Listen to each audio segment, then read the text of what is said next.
Hi, I'm Jeff Bloomberg and I'm the Chief Operating Officer at MGE. For this week's tip, I want to talk about how to get your staff to care more about the practice.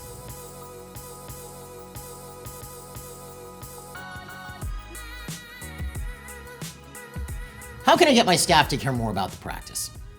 When I hear this question, and I've heard this question a lot, I know three things. The first thing is, the chances are people in general are actually pretty cool. Your staff do care about your business a lot more than you think. The second thing that I know is when somebody asks me this question, they either have or had someone in the business, probably somebody who wasn't performing very well, that did or didn't seem to care about the business. Either maybe they're still there, maybe they were there before, but they had one person. And then what tends to happen is people take this one person and generalize to the entire group. They think nobody cares. So that's the second thing I know. The third thing that I know is there's probably some degree of lack of leadership skills or engagement if you have the appearance that your staff don't care enough about the practice. So I want to pick up with those things in this video. Let's first talk about this first point, which is maybe you have a staff member or had a staff member who didn't seem to care about the business. Now, as you know, here at MGE, we teach our clients how to manage by statistics. Whether a staff member stays or goes is based on performance issues. Can the person actually perform their job? I'm a very firm believer in that. That's the safest way to go. If somebody's doing their job, then they're good as far as I'm concerned. It doesn't get into who you know or who you don't know. If you leave a non-performing staff member in place, what type of message are you sending to the rest of the team?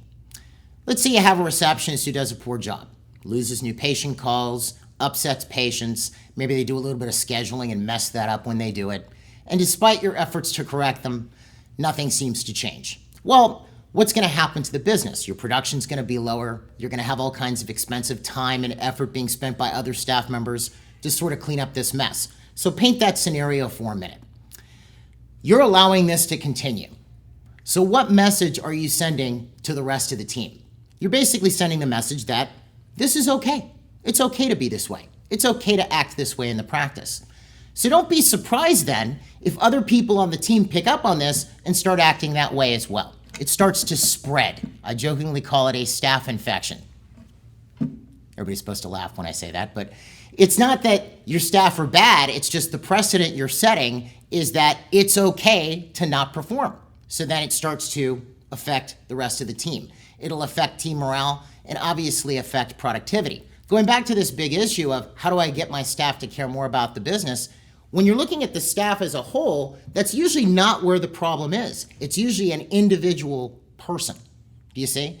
And we have a tendency, I don't know why, it's sort of just human nature, we have a tendency to focus on the negative.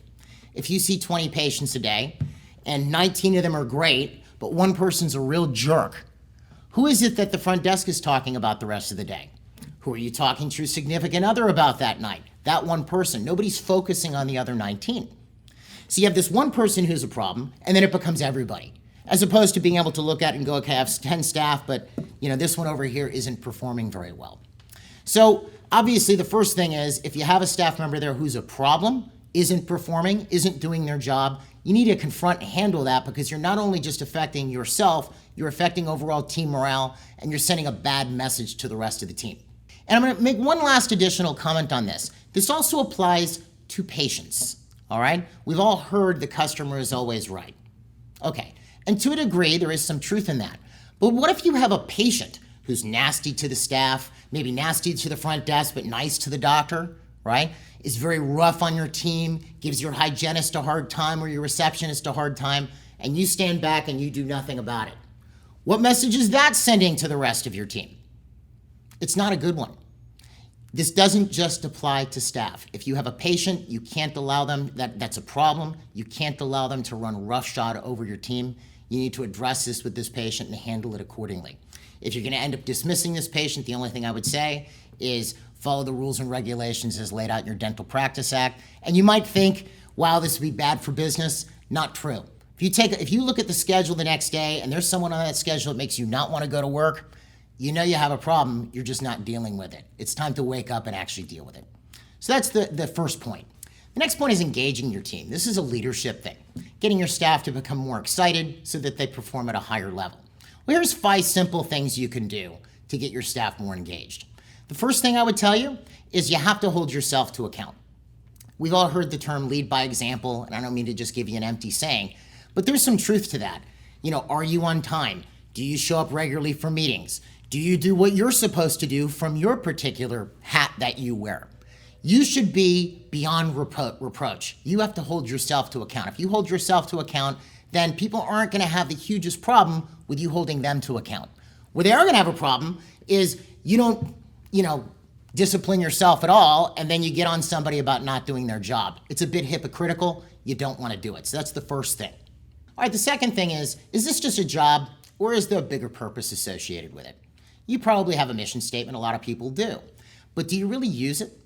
Is it written in a way that it really reflects what you think? Is it something you could give a team member that would inspire them to higher levels of effort or productivity? If it's not, you should fix it. All groups are held together by pursuing a common goal. So if the group feels like they're pursuing whatever that common goal may be, it may be eradicating dental disease in your community, whatever that might be, it's something that unites everybody and gets them moving all in the same direction.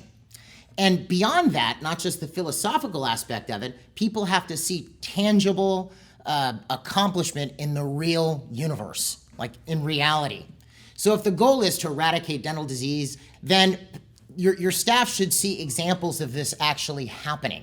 Maybe you did a full mouth rehabilitation on a patient and the patient was overjoyed. Well, your staff should know about this. They should know that they're producing real wins in real life and accomplishing the mission. So that's the second thing I would do. The third thing I would do is if people on your team are ambitious, they have to know that there's some degree of upward mobility. There has to be some reward for all of their hard work. In other words, so I'm working away as your scheduler, but I know if I work hard enough, I can get promoted up to a higher position in the office, which might have more pay and benefits. Now, I'm not doing it for the pay and benefits. I'm doing it because I want to take more responsibility. There has to be some degree of upward mobility so that I know I can build a career in your office. Number 4, we all tend to, again, focus on the negative, right? But do you ever acknowledge when people do a good thing? I know sometimes when I talk to people about this, it's almost like they begrudgingly will tell somebody, good job. It's almost unnatural to them. If somebody does something well, tell them. They shouldn't only hear it when they mess up. They should also hear it when they do a good job. And lastly, the 5th thing I would do is the more training somebody has, the more capable they are of doing their job and having a win, is I would invest in my team. We do a lot of online training with our client staff as well as training in our seminars. And obviously, the client has to outlay time and money to get their staff here. Well, they're investing in their team. They're actually helping their team members gain more skills and abilities so as to be able to do a better job and potentially move up within the organization. Now, you could look at this and go, well, if I invest in this person, they're just going to leave. But that's the risk you run all the time. Obviously, if you have somebody that you're concerned about leaving your practice, then you already know something's wrong. Obviously, I wouldn't dump a ton of money investing into that person until you sort out whether they're staying or going. But the idea is if you invest in people and they become more capable, they make it easier for you to be able to step back and do your job while they do theirs. I hope this helps. It was pretty basic. Obviously, there's a lot to learn about all this stuff. There's a ton of exec training we do here at MGE, and the more capable you are as an executive, the better you are with your team. And if you'd like to see more tips like this, don't forget to hit subscribe and the notifications bell so you're notified when they come out. If you have any questions, you can contact us here at MGE at mgeonline.com or call us at 800-640-1140. I'll see you at the next tip.